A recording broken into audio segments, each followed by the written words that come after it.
All right, so my winners and losers of the 2021 NHL Entry Draft. Thank you guys for everyone that joined the live stream, and welcome if you're a new subscriber. Hit that like button, leave your thoughts in the comment section. So winners, just going to go through it quickly. I think the Minnesota Wild, big winners here. I think when you get a guy like Wallstead and you get a guy like Carson Lambos that fell, it was two players that had the potential to be top 10, top 15 picks, and they dropped later into the first round.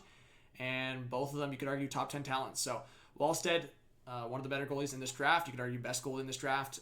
Potential to be a star goalie, even generational for some people. But I think he's going to be a starting goalie in the NHL. If he pans out, if it goes well in his development progress, I think he can be a really good pick for the Minnesota Wild. And Carson Lambos, obviously there was the injury he had and transitional period, but Lambos could be seen as one of the better defensemen in this draft. And the Wild got both of them later, way later than both of them expected. And, I mean, if you look at the Columbus Blue Jackets, for me, I think this is a big win for them.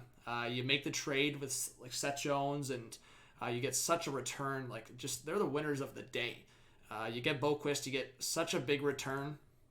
And I think in drafting such highly skilled players in Kent Johnson and Cole Sillinger, both great shots, both great creativity, and I think coming out of the draft with those two guys, big win.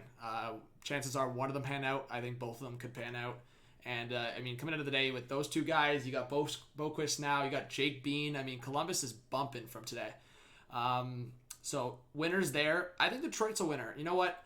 I think Detroit with passing on Wallstead was questionable, but I might flex this a little bit, but I did predict the trade. The weirdest thing, man, like, I had some logic behind it, but also a guess, and some of the things just end up being guesses, but with the Red Wings, I figured they would try to either trade down with their 6th overall pick or trade up with their later pick. And they ended up trading up to draft Sebastian Cossa. So the other top goalie of this draft, huge, I think like 6'4".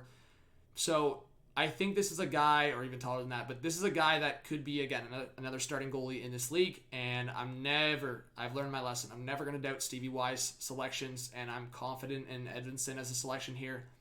Even though they could have drafted William Eklund, and I think the Sharks, I would say the Sharks and Preds are maybe like my second tier winners, and I could even say the Kraken and Devils are winners with their picks, because I'm really high on Luke Hughes and joining up with Jack Hughes, and then also with the Kraken, I think Beniers is going to be a home run pick for them to start their franchise. But with the Preds picks, I think with Zachary LaRue late, I think that was such a good pick. Such a shit disturber, love it. And Svechkov at 18, really good pick there. So I'm looking at the Preds too, and I think the Sharks with Eklund, a steal there. But I am confident in the Red Wings picks as well. Losers, Ottawa potentially. Could have been a reach too much with the Boucher, but I think Boucher could be still a good pick. Obviously the injury issues there. I mean, I'll just say Montreal, but again, that's off-ice issues, and we'll see how that gets figured out. But don't agree with that look. Don't agree with how it went down for the NHL, and yeah, not a good look. And just on the hockey side, I guess another loser would potentially be the Edmonton Oilers. I'm not going to say a loser in their pick in Xavier Bourgault, because I like Bourgault, and I think he could be a nice pick in that later first round. But a loser in just the mindset of, I think they should have drafted Wallstead.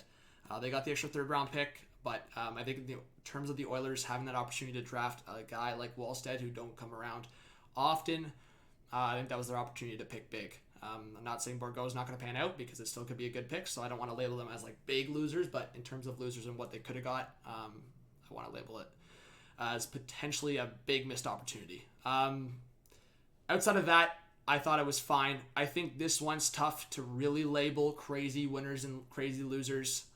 Maybe it's easier to label some winners, but in terms of a draft year where we didn't see a lot of players, scouts in person, and COVID obviously put a dent in that. I think there were some players that weren't even playing this year, right? So a really tough situation. I think a very different and interesting draft. And in my opinion, I think it's going to be really interesting to see years down the line how a lot of these players pan out. I will say the Bruins also are probably like a second tier winner for me. I really like the late selection of Lysell. It sucks it's going to the Bruins, but hey, respect to Bruins fans on that pick. Lysell could be a hidden gem late. So thank you so much for watching. Subscribe, like, and comment, and let me know your winners and losers in the comments.